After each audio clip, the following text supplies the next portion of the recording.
with the Biolab Covidien FT10 and the Fluke Biomedical QAS3. And what we're going to do is we're going to go over some quick connects. If you're out in the field and you want to do some quick energy output testing and you might not have all the accessories for the FT10, maybe you're missing some foot pedals and things, how can you go about hooking this unit up? So this is where you show the true potential of the Fluke Biomedical QAS3. So the first wire I want to show you is right here. This is our CQM adapter cable. It's for a dual pad configuration for your REM or arm testing. And what we have the capability of doing is the FT10 is so smart it won't recognize single foil pad connectors. We do have a single foil pad. Here, I'll show it to you real quick. Here it is. And if you notice, if you connect it in, it sets off the REM alarm. It's not going to accept that. So we need to put a dual pad in. So we'll just disconnect that and we're going to put in the dual.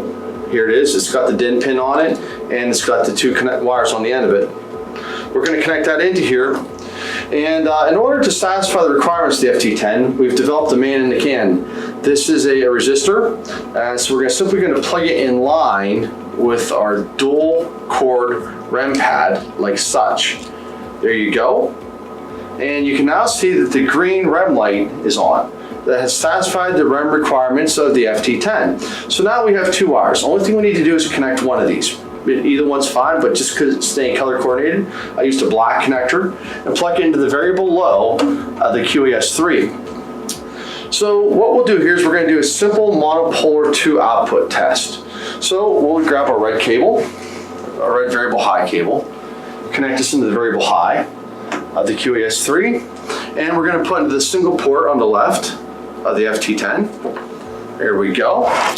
And since we don't have a foot pedal, there's no way to activate this.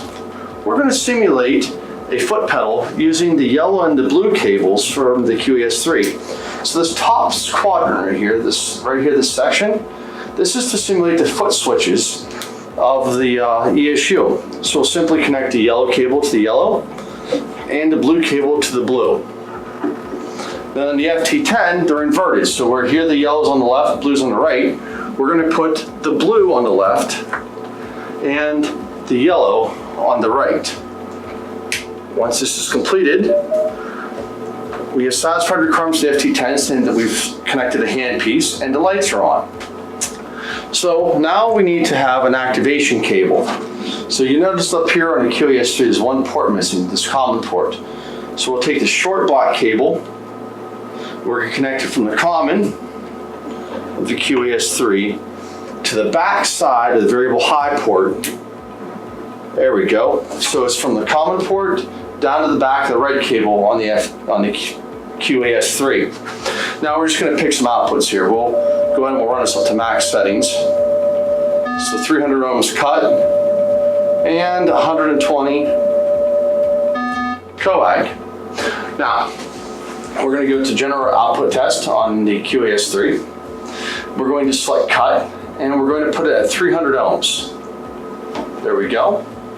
Okay, now once that's done, on our foot switch F2, above F2, where it says foot switch, you see the arrow, we're going to toggle up to cut and we're going to push start single. Starting single will activate the cut. Here's your results. We had 300 watts. We now have 288 watts.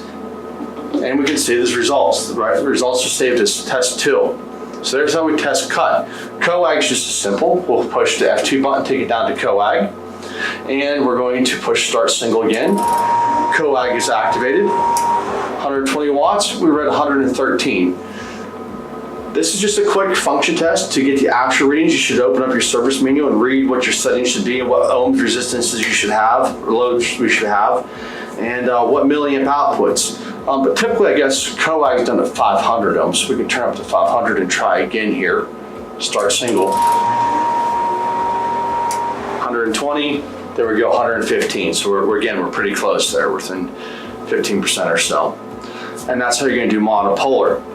So we're going to disconnect these cables here, and let's go ahead and let's talk about the bipolar output.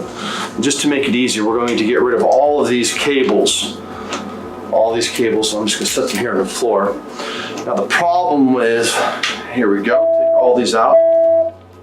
Now, for bipolar, we're going to use our red cable. We're going to go to the variable high. And the left port of the bipolar. And we'll take our black cable and we'll go from variable low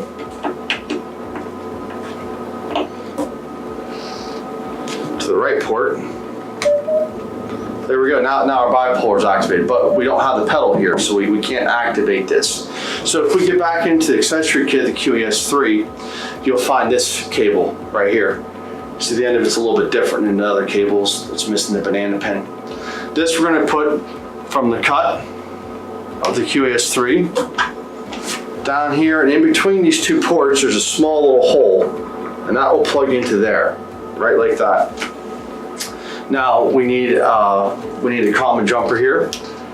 So we're going to run this common jumper from the slit section to the back of the red port again, just like we did with the monopolar. And since we're plugged into cut, we're going to select cut with the foot switch. We're going to take this down to 100 ohms. Again, refer to your service manual to find out where you want that. Here we have 70 watts. Start single, 70 watts is activated, and here we have 67.7 watts. So there again, we have tested the monopolar output and the bipolar output of this ESU without using the foot pedals. Again, a nice, quick, easy way to go out. You get a call up in the OR and they want you to check it out real quick. Nice, quick, easy way to hook it up without having to find all your foot pedals. Well, that leaves the Ligasure. So the Ligasure, unfortunately, you're going to have to remember how to get in the service manual, but we'll show you how to do this here real quick while we're here. Disconnect all these cables. The Ligasure cables look a little different again.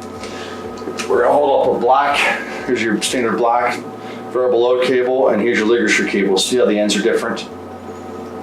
This one you can butt them into. With the Ligasure, there's no port in the back. So we're going to take the variable low over here to the far right port of the Ligasure, and we'll take the red Ligasure cable to the variable high, and over here to the left port of the Ligasure. There we go.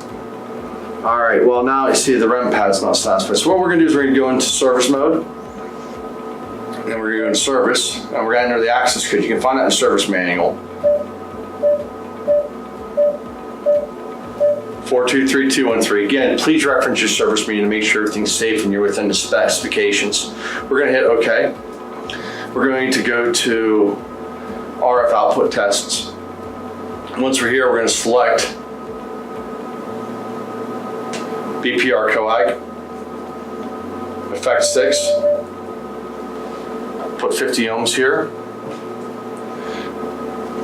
Start continuous on the QES3 and activate. And there you can see you have 1,832 milliamps, and over here you have 1,866.6 milliamps. There you go. That's how to test the Ligasure real quick.